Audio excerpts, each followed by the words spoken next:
Oh, thank you.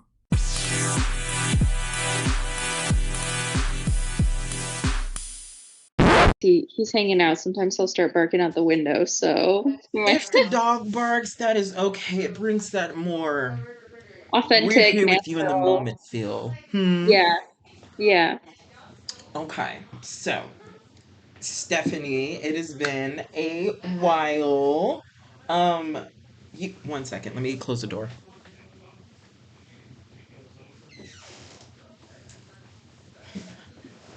Yes. So it has been a while. So you and I, we met at. By the way, the episode started recording when you started telling me about the dogs. By the way. Oh my God. Okay. All good. Let's Oh do this. yes. I'm ready. No introduction, just going into it. Thanks. So we met at. Well, okay. First, before we talk about like a little bit about us, before we get into the topic, um, about self-bondage and breaking free and stuff like that and more, I'm sure it's gonna segue into a lot of stuff because it is conversational. um Tell us a little bit about you, Stephanie. Yes. Okay. So my name is Stephanie. Oh, wait, wait, Um, wait, wait, before you start, I just want to say the nail color, I oh, love it. thank you. It's called Summer Sky. Shut It's a up. beautiful light blue with some sparkles. Very blue, I Feeling love it. myself. Thank you. Thank you. The audience can't see it, but it's a really pretty light blue. It's so cute. Oh, thank you. But yes, So my name welcome, is tell us about you.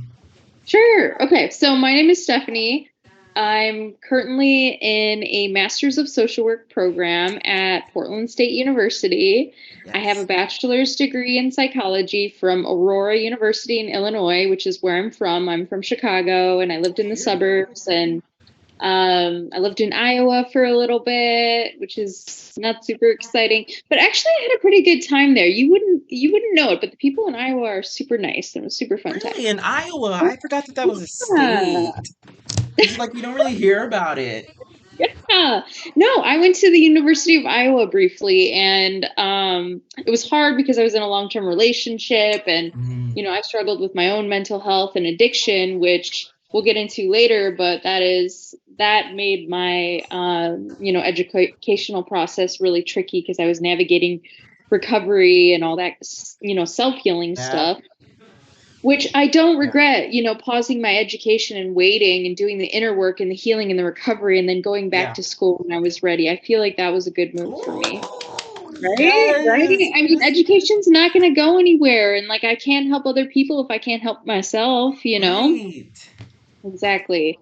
So that's part of my story, and I'm sure we're going to get into it more. But I'm currently living in Portland, Oregon. I've been out here almost 5 years. It'll be 5 years in August. I've also lived in like the Vancouver area, Washougal, Washington.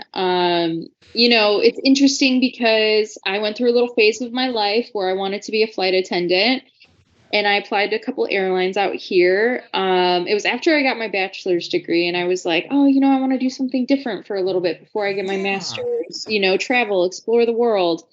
So I ended up applying to a couple airlines, and I made it to the final round in each interview process, but didn't get the jobs. But I explored both Portland and Seattle, and I was like, oh my God, I've never seen this side of the country before. It's just Right. stunningly gorgeous. I have to find a way to live out here. I love it. It's so different. The energy is so good. It's not super flat like the Midwest. And, I was at this place in my life where I needed something different. I was kind of stuck. Hanging around with the same people, places, and things, which, some of those people are my ride or die homie best friends, and they'll be Mhm. my friends forever. But, I was also getting kind of stuck in some crowds where I didn't feel like I completely belonged. I didn't feel like those friendships were totally authentic, like these people had my best interest in mind. And I wanted to be around like-minded individuals. I wanted a fresh start. I wanted to, move away from my parents and feel Yeah. independent and put myself in situations where I could see if I could thrive on my own. And, I ended up finding a graduate school in Portland, Oregon. That's And where that we was, met.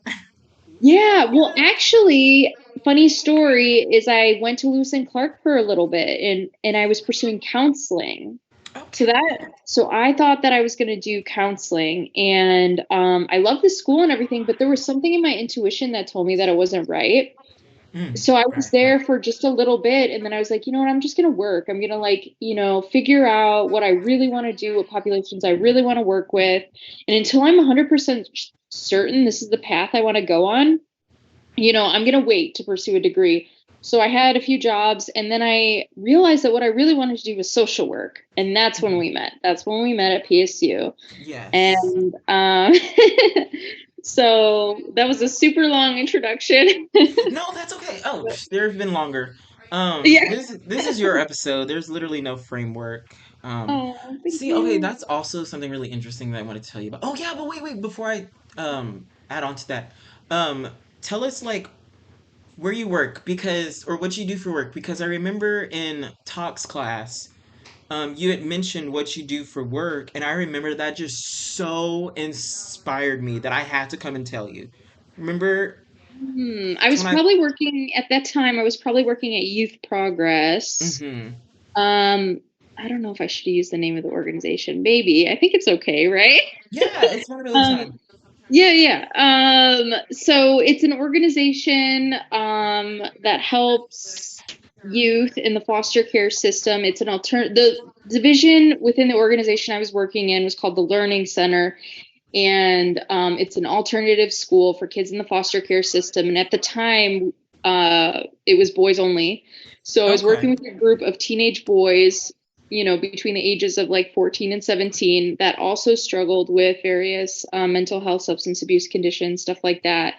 And I provided milieu therapeutic services. So group therapy.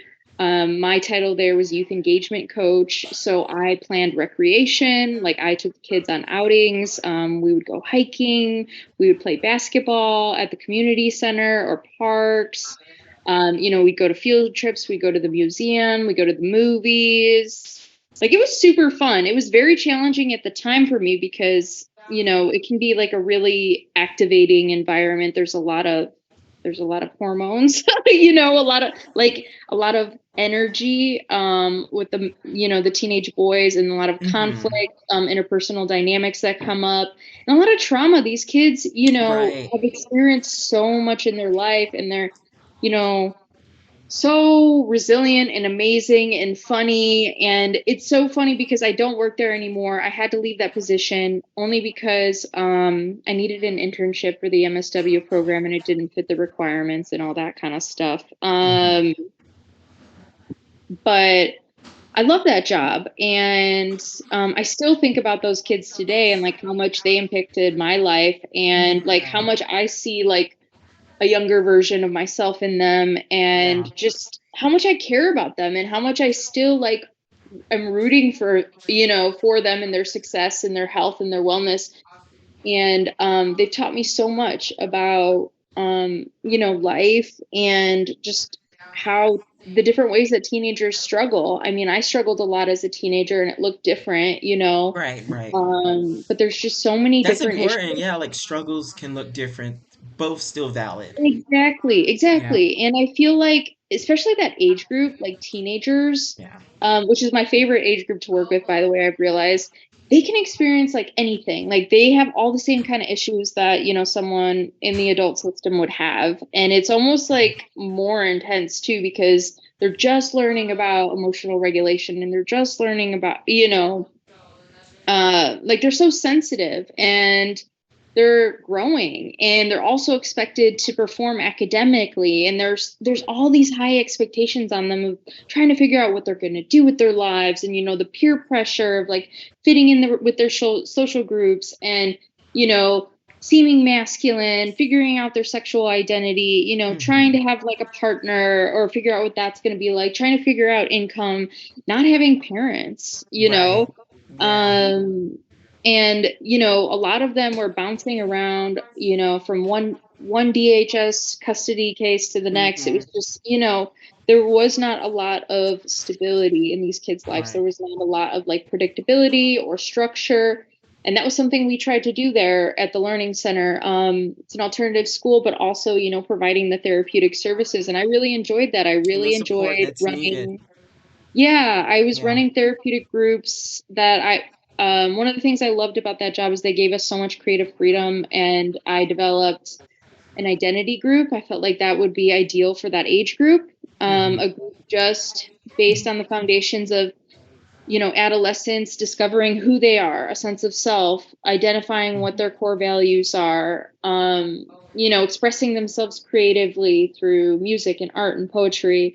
Like it was really like a fun space for us all. I Hmm. really enjoyed that. And then, I would have like other special topics groups depending on what they were interested in. A lot of, talks around boundaries and stuff like that. I also did some work with them around DBT, which seems to Oh be helpful for them. yes. Yeah.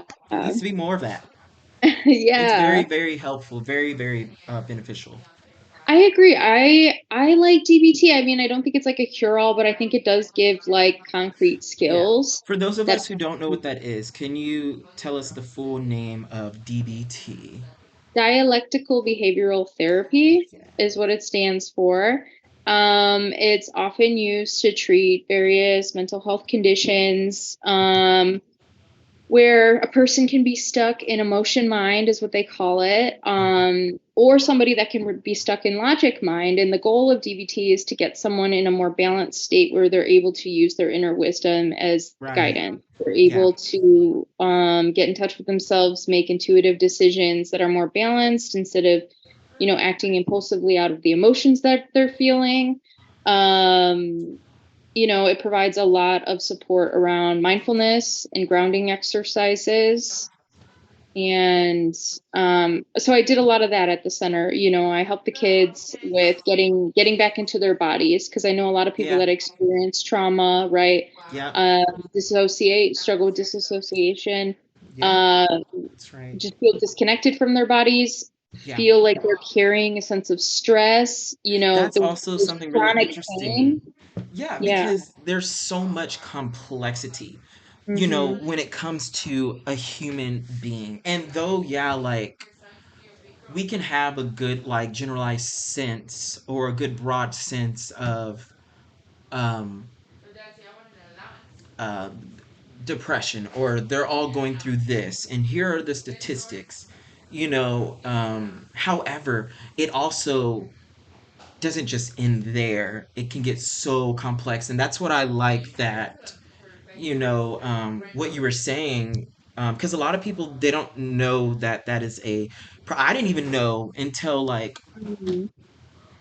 3 4 years ago, um how it's important to get back to your body, Hmm. because Trauma we don't. lives in your body. It really Yeah. does. It stays And it stuck can in make you there. disassociate, and that's something that's so complex, and someone who hasn't been through that, I can't even imagine how they're like, what does that even mean? Because it's like, in me, I've been through, Hmm. everybody on this podcast knows, everyone's listening, they know. But I don't know, I'm more so saying this because it just kind of reminds me of the complexity, um that's within trauma, and that occurs during and after. Um, I don't know if that all made sense. I kind of lost my train of thought. I'm gonna be honest with you, but I swear I had It's a all point in my good. head. No, it is all good. And you know what that made me think of too is the different ways that trauma can manifest in the body. I know for me, when I was younger, this started, and it's interesting because I feel like the doctors I was going to didn't realize that this was related to my mental health conditions, even though they were treating me for mental health. But I had chronic stomach pains as a child and as an adolescent. I mean, I was being diagnosed with like IBS, and I had like stomach ulcers and all sorts of things. And I just felt like I was constantly in pain. And I just like carried just this unease, this inflammation in my gut, Hmm. and I would get migraines, backaches, back pain, all Yeah. that kind of stuff. And like I didn't learn at that young age like the connection between your brain and your body. Yeah, there's They such a say like connection. in a lot of cultures they say, your gut is your second brain, and it Mhm. has like I don't know how, don't quote me, like I'm not a scientist, right, or a doctor, but like there are neurotransmitters in your gut, Mhm. right? So it's like, if you're having a lot of gut problems, you're probably going to have some mental health disturbances as well. And I've Yes. noticed that to be true for myself. And And you know, thyroid. yeah, it can manifest in so many So different ways, many right? This is ways. just how it's manifested for me. And I've seen that with like all the different clients that I've worked with. I've seen that they also struggle with physical symptoms, right? Yep. Um, hmm And how like um so much mental distress can become psychosomatic. That's where mm, it's like that's literally what you said, how because the brain is under so much torment and stress that you begin to see physical symptoms. And like you can go to the doctor and get an x-ray and they're like, I don't see anything, but it's right, still there. Whereas right. if it was just something like legit, like started out physical, there was no like mental distress, the doctors can see it. It's just very interesting and complex how the body works, both a beautiful and a scary thing and an annoying thing, because I'm just like, Right. why does it have to be like that? Like, why? Thanks, body. But thanks for trying to love me, because the body is manifesting and purging out things the best way it knows how to, but it doesn't always know how to. That's why we need treatment and intervention. Mm. um, I yeah. agree with that. And I think I I like that you brought up about like purging because what that made not like literal purging, but what that made Right. me think of like the expelling of toxins from the body and Yeah. how important it is for our bodies to have that kind of release. And I feel like a lot of people kind of intuitively know that exercise can do that for the body. I feel like a lot of people Yes. connect like, oh, when you're exercising regularly, that's really good for your mental health. You're sweating it out, right? You're sweating out like the Yeah. stress or the toxins, you're releasing endorphins. It's all good stuff. I feel like people know that. But there's like other ways too, like crying is super therapeutic. Right. Crying is a Yes. release. It's a release of whatever's stored in your body. It's purging the toxins and Yeah. all that. There are other ways to do it, right? That's something But really it's interesting great. because the body, not like, I'm not saying all of the body, but a lot of our experiences, um, because of survival mode, because we're constantly trying to survive, a lot of our body as a whole, brain, everything. So when I say body, that's what I mean. It's a lot of take and release. A Mm, lot. Taking in information, releasing an information. Or it can also look like things happening to us and we projecting it. Our body is taking, releasing. We take in food, we release food. We take in water, we release water. You know, um, so like kind of like what you were saying, there is that purging. So it's just like there's a lot of things that a lot of traumas that happen to us and we take it in, are we are going to release it some way, shape, or form. Some ways are more healthier than others. Um so unfortunately I knew all the my body knew all the unhealthy ways at first. um yeah, so oh, and another thing, um about, okay, so I transferred schools, right? Okay, so I also transferred schools again, and now I'm back as a criminal justice grad student. So I was first a social work grad student, now I'm criminal justice. So I graduated in December of this year. Um, but the thing about social work, hmm, Congratulations. thank you. I have 1 year left in social work, and I'm Okay. thinking about maybe going to get it. But the reason why I mentioned this is because something that you had brought up, that it's okay to take time for yourself to recover, because social work, I was way too passionate to a fault to where it was starting to literally cause so much mental harm to me. And though like leaving Portland State was so healthy for me, and going to Ball State, which is where I transferred to for social work, um, was just so much better for me. But it was just social work. I don't know, like I clearly have the passion for it, but the passion became just too much pain for me, Mm, and I needed to set an internal boundary. because it was just, yeah. So I was like, I think going to criminal justice, because it's like, it's not like I can still do what I wanted to do with the social work degree, with my criminal justice degree. Like I could still, what I wanted to do with social work, I could still do that with criminal justice. I just wanted to get a more in-depth understanding going the Mm, social work route. So I am going to finish the social work degree, while I do my doctorate, in January.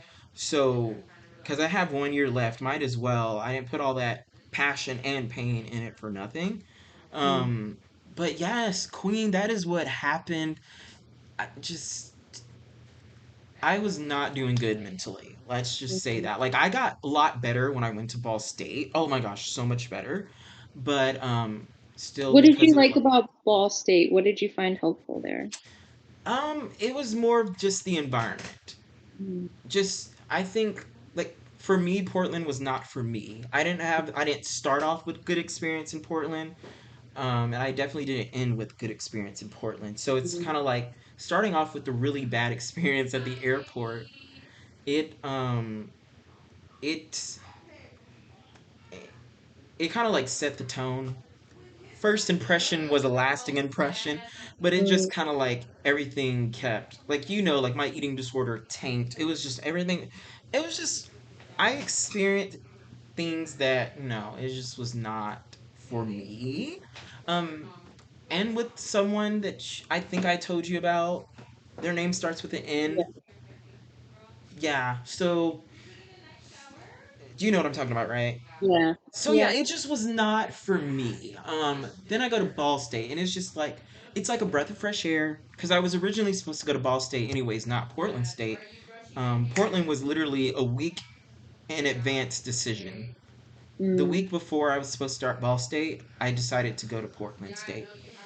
Um, but it, and so yeah, my mental health was already recovering from my time at Portland, but you know that with social work and my passion with it, especially when um like I had to get two Narcan nasal sprays, because fentanyl is so bad. Like the fentanyl epidemic is so bad, you know, because like there was so much fentanyl overdose in yeah. Muncie, which is where Ball State was. Not, and it wasn't Wow. necessarily on campus, but we see an increase in fentanyl overdose because fentanyl, you know, it takes less to get more high, and it's so easy to make, it's so cheap to make, it's on a lot of things, it's so easy to get, so we're seeing more of it. And so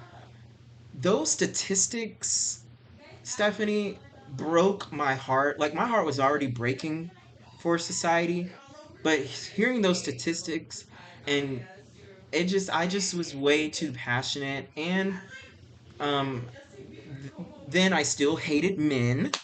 Mm, So, in class, hearing about how um this was a case from the CPS worker about how a father did something to the child, and and the father was okay with it, and that infuriated me because I'm sitting in my desk and I can't physically do anything right there at that moment. I can't talk to this child. I can't, like, all I can do is listen, and that was just really hard for me. mm, I don't know, it was just more so, it was a lot of passion. mm, um that was There was no boundaries with my passion. So taking a break from it was so necessary and needed, but clearly social work is for me. I just have to learn to set boundaries, um, internal boundaries, because my passions and my heartbreak, I just didn't know how to do the self-care anymore. Because being social work majors, so technically I'm still a social work major, but I restart. Well, I don't want to restart. Like I start back up again in January, finishing the degree. So I'll have my degree completed in 2024. But wow. criminal justice will be completed this year. There you So go. and you know how important self-care is, Yeah. especially empaths. Like we feel and we care, and we're not surface level. Hmm. And so it's like we feel it a lot, and I just And didn't some know how to people self don't care. understand that. So I'm really proud of you for Right. acknowledging that about yourself, knowing what you need, taking care of yourself, because there are so many people out there that are just kind of like, you just gotta like pull yourself up by your bootstraps and buckle up and like Yeah. show up and, leave your emotions at the door and like Yeah, not be that's so not possible. sensitive and like, man, I have an expressive face. Like, Right. I've gotten better about like detaching, I guess, and kind of like, okay, in certain work environments, like I'm, not going to be overly emotional and like this and that, but and learning how to like create those energetic boundaries for myself. But like, I still have a face that makes like crazy expressions, Mm-hmm. like when something impacts me and touches my heart, Yeah. and that's okay. And what I've learned in the work that I've done too is that like my clients love that I'm real. My clients can see that I care. My Yes. clients don't want someone that is like, sterile, scientific, Right. person that doesn't They seem want a approachable. human being, an actual They human being. do. They don't want a They do. robot. They Exactly. want a I mean, they human want being. somebody competent and intelligent, of course. I Right. mean, but you can be all those things. You can be And sensitive be and human at the same compassionate and time. sweet and approachable and kind, and you can be intelligent and, Right. coming from a place that, is grounded in science and facts and Right. evidence-based treatment and all that. Like you Right. can be both Because this one and doesn't that, have to negate the other. It can just be both. Exactly. Exactly. That's something really interesting. So, I was talking to Holy Spirit Mm, after I was like finished cussing him out. And and it was about like kindness. And I was mm, always taught like I also like heard a lot, and I've said it myself too, is like I need to just not care anymore. I'm way too kind. And then Holy mm, Spirit's like, you can still be kind, but do it with boundaries. You don't mm. have to, you know, being kind doesn't mean that. I mean, wait, let me rephrase what I was about to say. Well, pretty much, because I don't have the energy to try to rephrase. But yeah, pretty much, it's just like the opposite of being kind doesn't have to be being mean and not caring. Right. Because that's going to ultimately start to impact you as a person. And being kind doesn't mean giving so much of yourself that you're left depleted and in a state where Right. you can't take care of yourself and Boundaries. yeah, like, and to me, as because I'm quite a bit older than you, not that age matters, but Okay, I but feel you don't look it though. That's what I was like. I remember we were in your car and we were talking about, and I looked at you. I was like, "You are not that old. There's no yeah. way. No, you look." So I'm turning 33 next month. Hmm. Just gonna throw that out there. But I love it. 30s have been great. I look So 20. Well, I mean, I'm 25, and people tell me all the time, especially without the mustache, that I look like 21. But without the mustache, I look yeah. 19. They say. But this is the thing: is when I saw you when you first logged on to here, I looked at you and I was like, "You look younger than me." Oh, no No, way. you look It's younger the than me. lighting. It's that lighting. No, you look younger than me, just in general. I've seen you in person many times. You look you look younger than me. That is the Thank thing. you. We love It's that. that sober life. It's that sober glow. Let me Yes. tell you. Talk to a little, if you want, a little bit about that, because I know that your recovery journey, from the little bit that you have shared with me over the times that we've had girl time, you Mm, know, um, and I tell you all the time how inspiring that is. In fact, I thought about you the other day actually, because something that I started doing, I actually go to Celebrate Recovery now. mm, Um, but something that I do just because I'm so inspired. I've always been inspired by people who struggle with drug addiction and or who struggle with alcohol addiction. So something that I've been doing more recently, I've been going into AA meetings, mhm, open AA meetings, because I mhm. just love to sit, listen, and learn, and just be inspired. And it just they make me not hate people so much. Yeah. It's just Oh, like I love that. and there's this one thing that oh well I can't say that because it's confidential, but they just make me they remind me that there's just beauty still in this world, and especially when it's like a male. I'm just like, wow, you just reminded me once again that, men are humans too. Right. Yeah, so Right. that was insane. Like I was in an AA meeting yesterday, and this guy that I'm talking to, oh my God, that is Big something that smile. like he's passionate about as well. Oh my God, I have to tell. After this, I have to tell you about him. I was like, when I tell you he's literally answered prayer, not even just the perfections, the imperfections. I was like, because I want someone who struggles with addiction. I want someone, or who has struggled with addiction. I want someone who knows that life is not so cookie cutter, just stay positive, sunshine and rainbows. No, life can hit. Life can Yes. hit.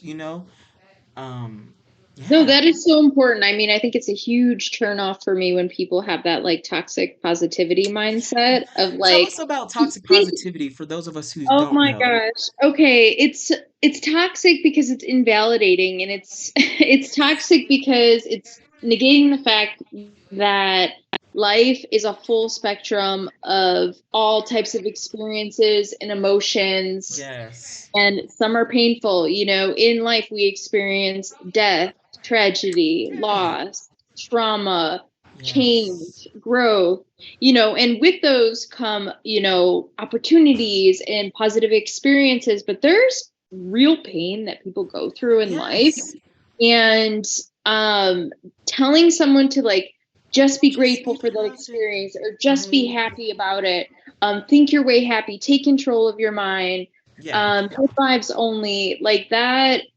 It's not helpful. And also, like, some people have the capacity to be able to control their minds easier than others, and I feel like Right. some Must people be don't nice. understand that, right? I mean, I feel like those Must be people don't nice. understand like true mental illness, and I think it's called mental illness, right? Because it's like we are not able to control our minds as easily. We need extra help, whatever that looks like, Right. therapy, Exactly. And it's okay to medication need support, help. We anything. gotta. And it's okay to need help. Yeah. It's okay that our brains function differently, Yeah. You know my and word. what's that? That reminds me of we're so conditioned to be in a neoliberalistic mindset. I know you know that word. Remember in Tell me social work? more about it, though. What makes you think of that?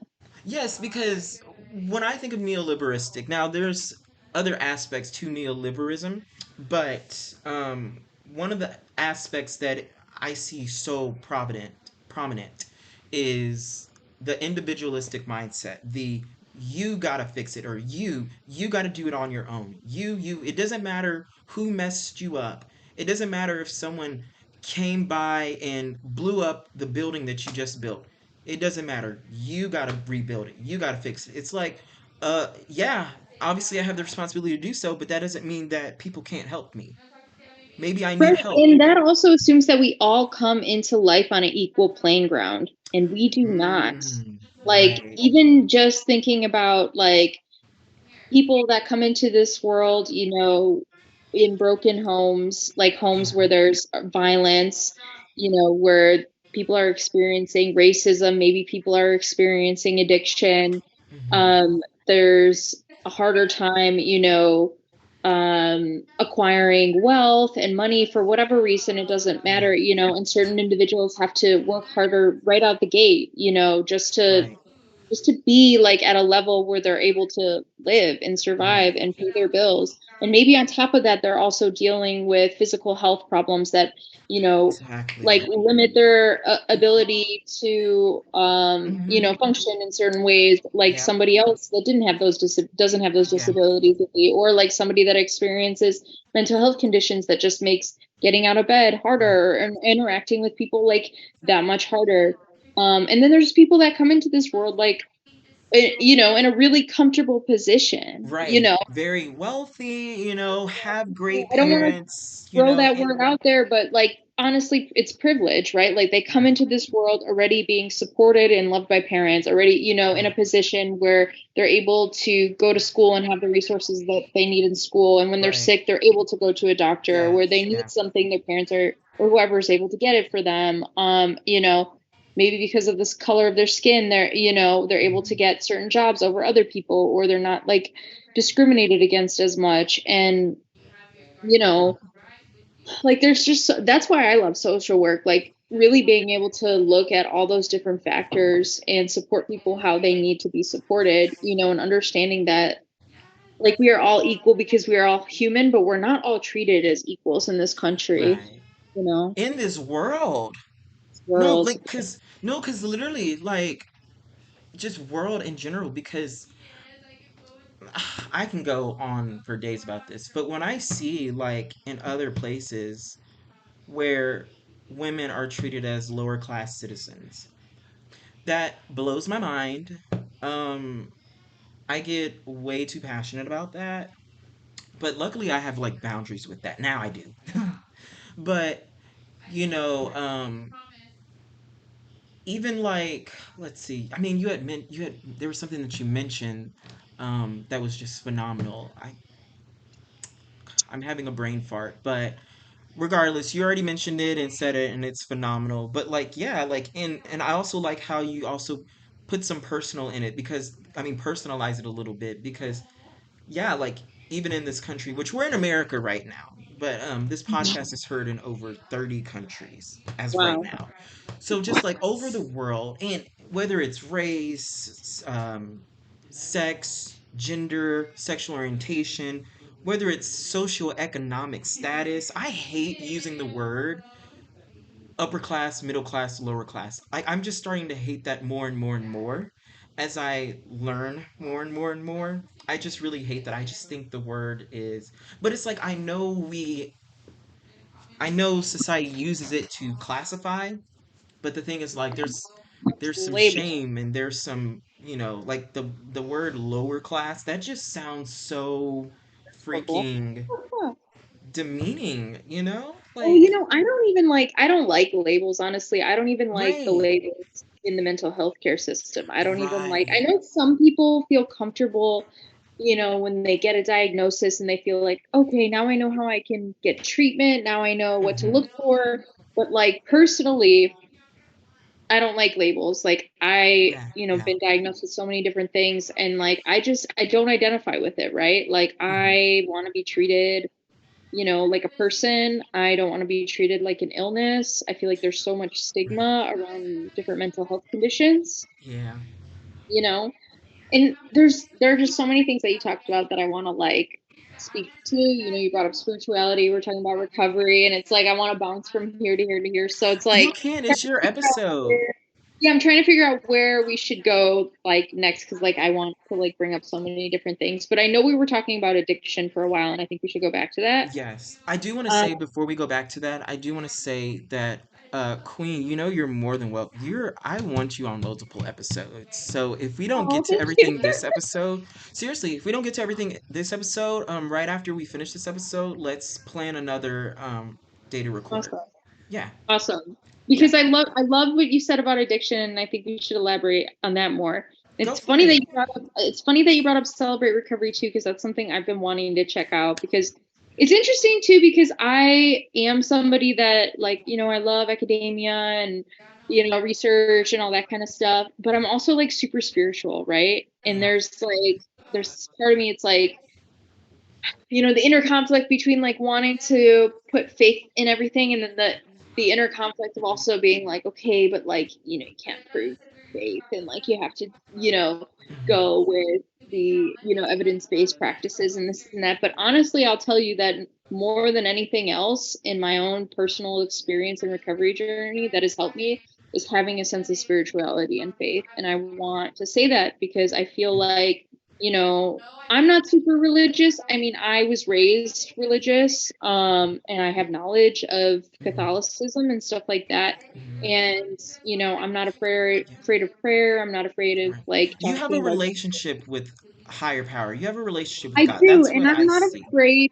I'm not afraid to call my higher power God, but Yeah. like I also like want to hold space for people that don't have that kind of relationship with a higher power, and I Right, think that right, they can foster a sense of spirituality that has nothing to do with a right. religious God. Like I don't think that is necessary for Right. recovery, but I want to speak on like that has been helpful to me. Hmm. And my journey started when I was really young. I mean, even before I, struggled with substance abuse issues, I had the mental health symptoms from like 11. Yeah. I started to have depressive symptoms. I struggled with self-injury, then I struggled with an Mm. eating disorder to the capacity where I was institutionalized. I mean, I was Mm. institutionalized from like 14 to 24, I don't know, more than 10 times Mm. for various mental health conditions. I Mm. mean, I was told that I couldn't go to high school because my anorexia was so bad and it was a liability issue. They were worried I was gonna pass out from malnutrition, and they've sent me to like an inpatient hospitalization and,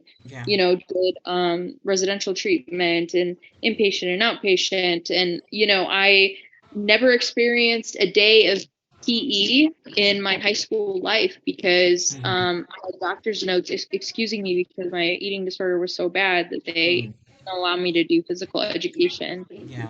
It's it's interesting because I love working with teenagers, and I feel like part of that is because I feel like I lost my adolescence to my Mm. eating disorder and to my mental health conditions. I did Mm. not have a normal high school experience. I did not have a normal childhood. I Mm. was very much like a hospital kid. Yeah. Mm. My first suicide attempt was at 15 years old, right? Oh, same. Yeah. Same. Kindred souls. I mean, I think it's just one of those things. Our energy feels each other. We just know Yes. that our pain recognizes our pain. I feel Yes. that with you.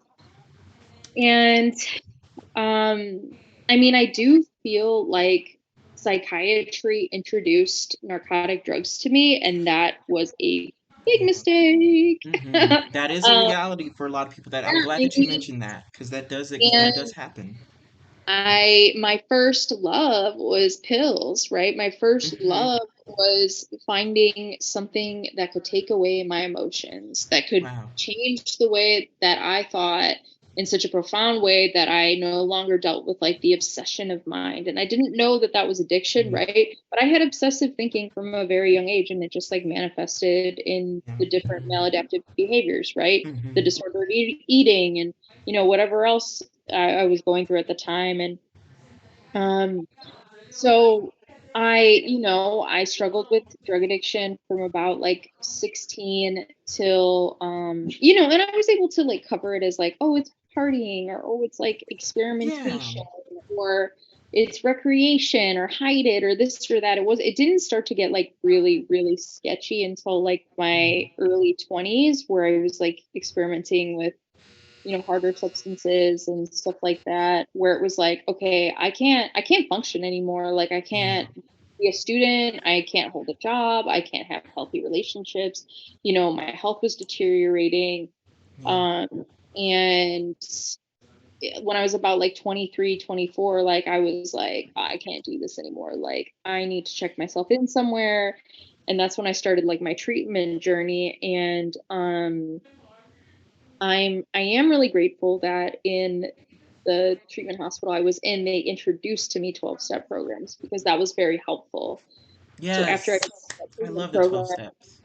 I started attending 12-step meetings, and Yeah. that it didn't take the first time for me. It took me about a year of like in and out, like trying to figure out like if this was something I wanted to do long term. Right. Because for It me, takes I want process.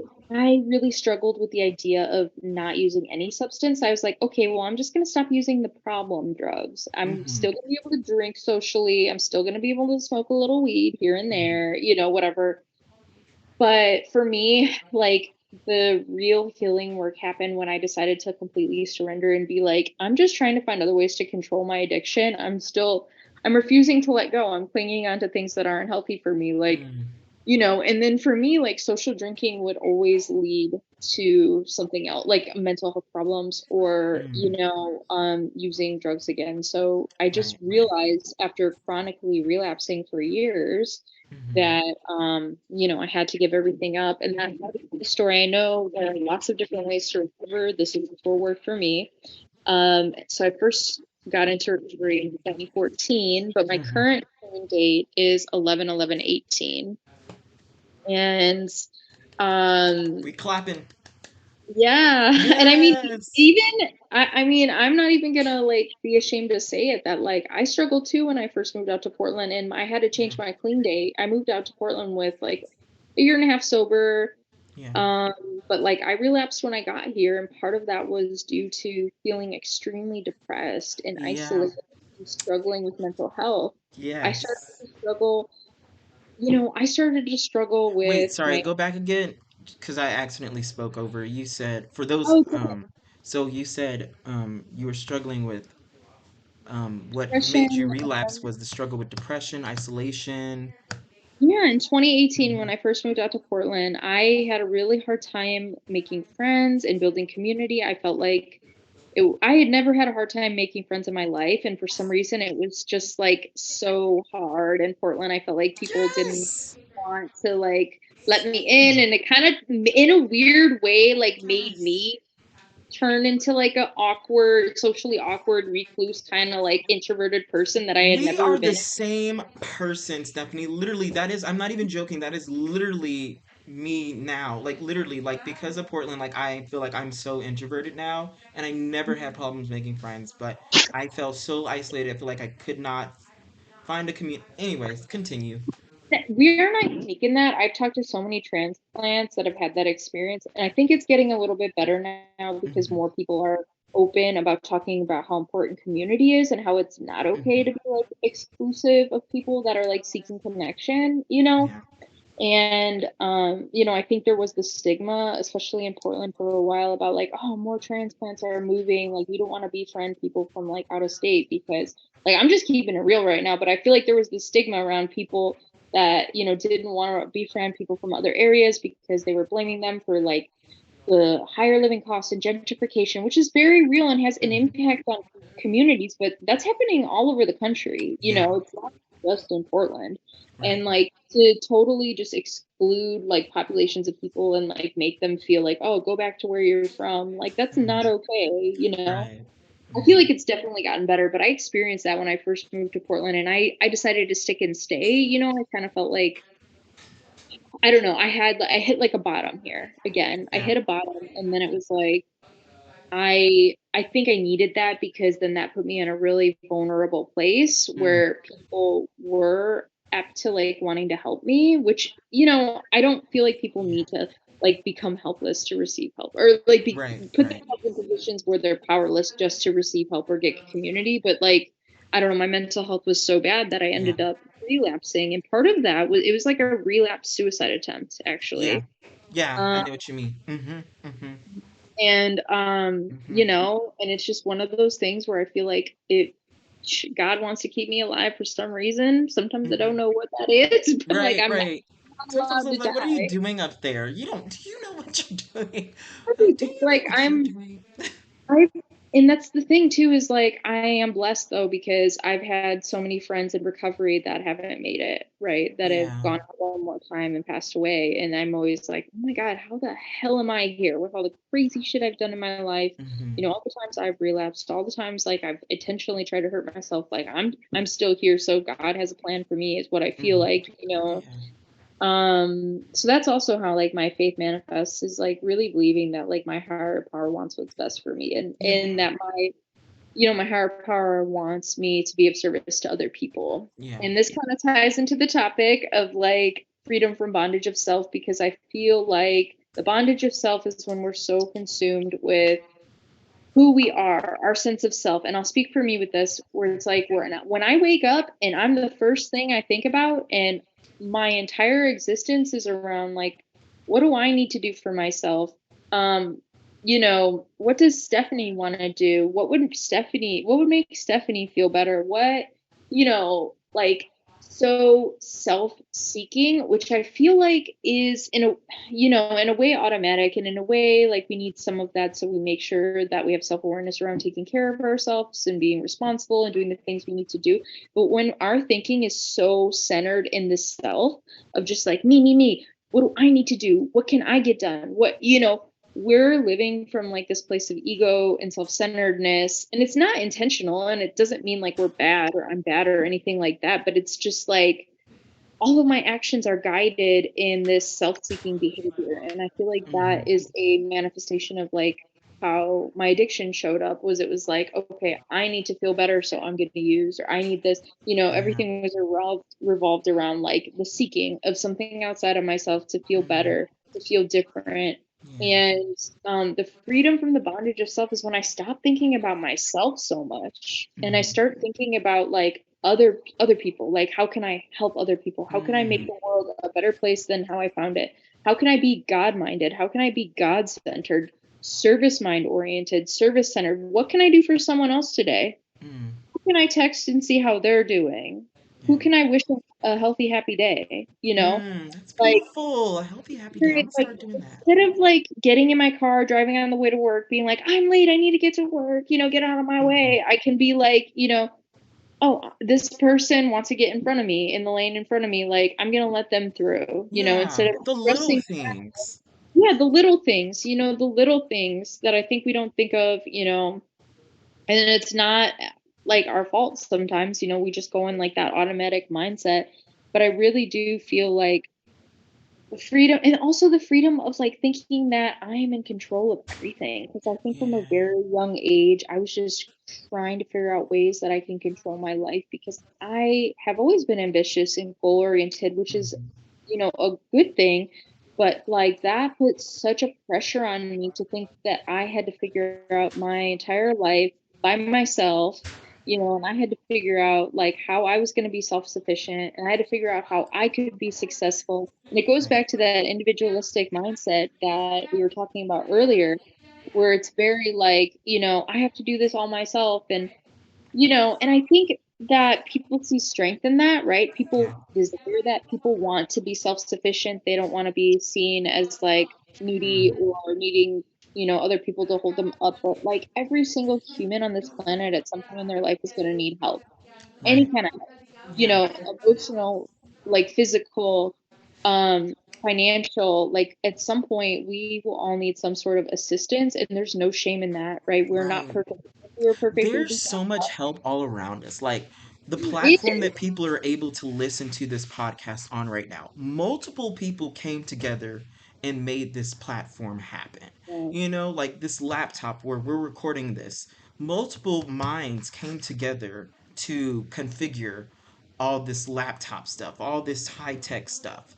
Like the buildings that we're in right now, multiple hands built that building. So it's just like there's so much help around us. It's kind of like I love what you said. Oh my gosh, that individualistic mindset. It's cuz like we want to portray strength. And it seems mm, like help is weakness, and it seems mm, like doing it by yourself is strength. But those two things aren't, one doesn't negate the other. Just right, because you're needing help doesn't mean you're not strong. You're strong for asking for help. Because that right, takes strength to be vulnerable, to let go of the pride and ego, and to say, guess what? I can't do it on my own. right. And sometimes strength and asking for help can look like, relying on God. Like it Yeah. doesn't have to mean what some people think it means, where it's like, oh, like Right. It can mean a you lot know, of there's even things. around like, oh, I'm gonna like ask for help from my community or ask for help from the government. And some people don't want to do that, and Hmm. that's okay. But like, you could ask God for help, Yeah. you know? Like, and I think the Asking for belief that help can look like a multitude. there's something greater than you out there Yeah. is like really important, Yeah. even if it's just if people just believe in like the energy of the Hmm. universal creator, like just Yeah. having a belief that like you are not the greatest thing on this planet, I Right. think it gives us so much freedom. Like we can take a deep breath, like Yeah. we can just put the weight down, like Yeah. we don't have to carry everything on our shoulders. Yes. Uh, Queen Stephanie, I know we're running out of time here, but I just wanted to thank you so much. Literally, I feel like every time we talk, you always inspire me. Seriously.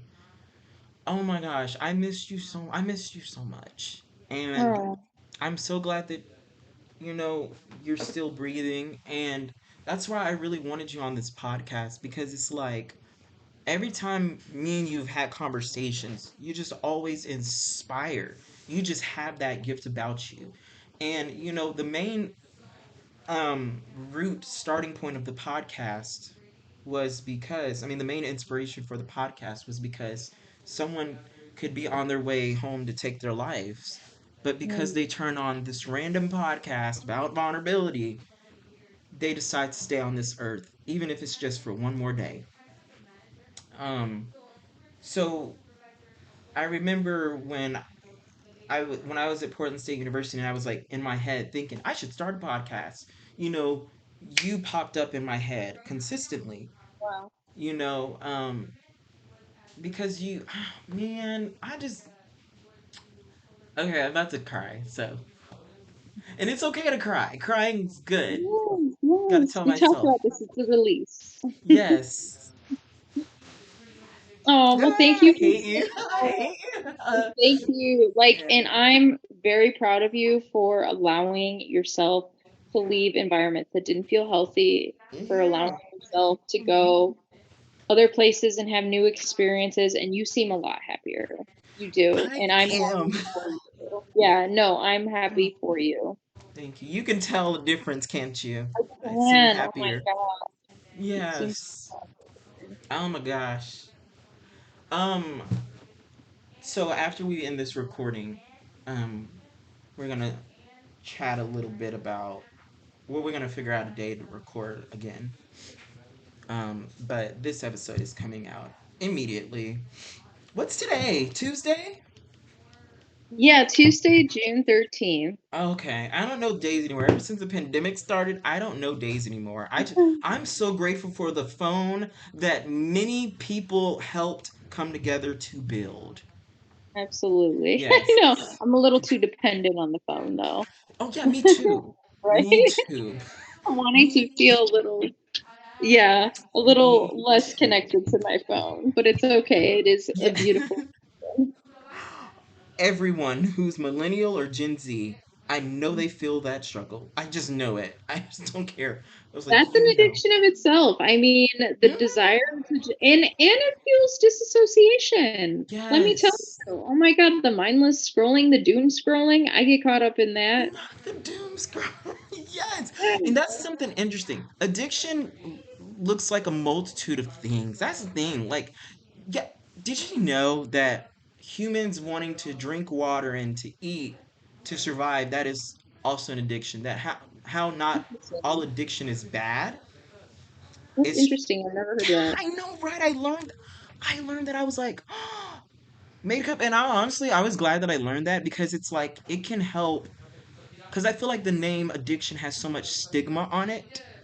And Right. I just that's why for me personally, this is just a me thing. When there is someone who struggles with alcohol addiction or struggles with drug addiction, this is just for an example because everyone's heard about drug addiction and alcohol addiction.